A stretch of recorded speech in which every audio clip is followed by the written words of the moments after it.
Our equipment just died, all of it, at the exact same moment, full batteries. And what we captured right before that happened, you need to see this. We're locked inside a Civil War field hospital from dusk until dawn. This building saw more death in 6 months than most places see in a century. Amputations without anesthesia, piles of severed limbs, soldiers screaming in agony until their last breath. The staff here report seeing a surgeon still walking these halls 160 years later. And yes, it gets way worse than that. The curator told us about the surgical suite upstairs. That's where the most brutal procedures happened. Staff smell antiseptic and decay out of nowhere in that room. We set up our thermal camera, started asking questions, and within 2 minutes, we got a response on our EMF meter. Not random spikes, direct answers to our questions. Someone was listening. But here's where things got disturbing. We turn on the spirit box in the surgical suite. For those who don't know, it scans radio frequencies, so spirits can theoretically speak through it.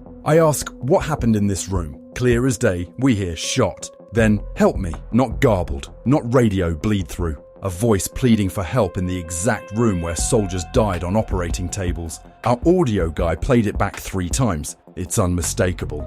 This isn't interference. This is someone still trapped in their final moment of agony. And this is the part that made us question everything. The basement. Staff see a child down there, not a soldier, a child. But hospital records show no children were ever treated here. So who is this? We put out light-up balls as trigger objects. I ask the spirit to touch one. It lights up. Then I ask it to touch the other specific ball. It does. Intelligent response. But during our Estes method session, where one of us wears noise-cancelling headphones and repeats what the spirits say, we get this. Cold, hide, man, afraid, dark, leave. A terrified child hiding from someone. Hiding from the surgeon, maybe? Was something darker happening in this hospital that history doesn't record? We go back to the main ward. The energy completely shifts. It feels electric, oppressive. Then our cameras start failing. Not one, all of them. Fully charged batteries, dead instantly. Flashlights, recorders, thermal cameras, everything. 90% battery to 0 in 1 second. We've investigated for 10 years. We've never seen this.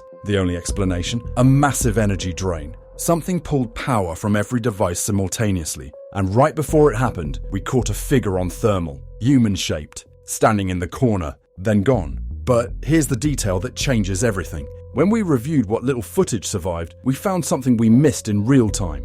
3 seconds before the power drain, you can hear a voice on our backup recorder. We didn't hear it during the investigation, but it's there, a whisper. It says enough. Like whatever's in that building decided we'd pushed too far and shut us down. Not equipment failure, not coincidence. A deliberate response. That voice, combined with the plea for help in the surgical suite, the terrified child, and the total blackout, points to one conclusion. That hospital is still operating. The surgeon is still making rounds. The patients are still suffering, and they wanted us out. So the next time someone tells you ghosts aren't real, remind them that fully charged lithium batteries don't just die simultaneously for no reason. Remind them that voices saying help me in empty rooms aren't radio static. History doesn't just fade away. Sometimes it stays, sometimes it screams, and sometimes when you push too hard, it pushes back. If you want to see the full uncut footage and hear that whisper for yourself, check the link below. Trust me, you'll want headphones for this one.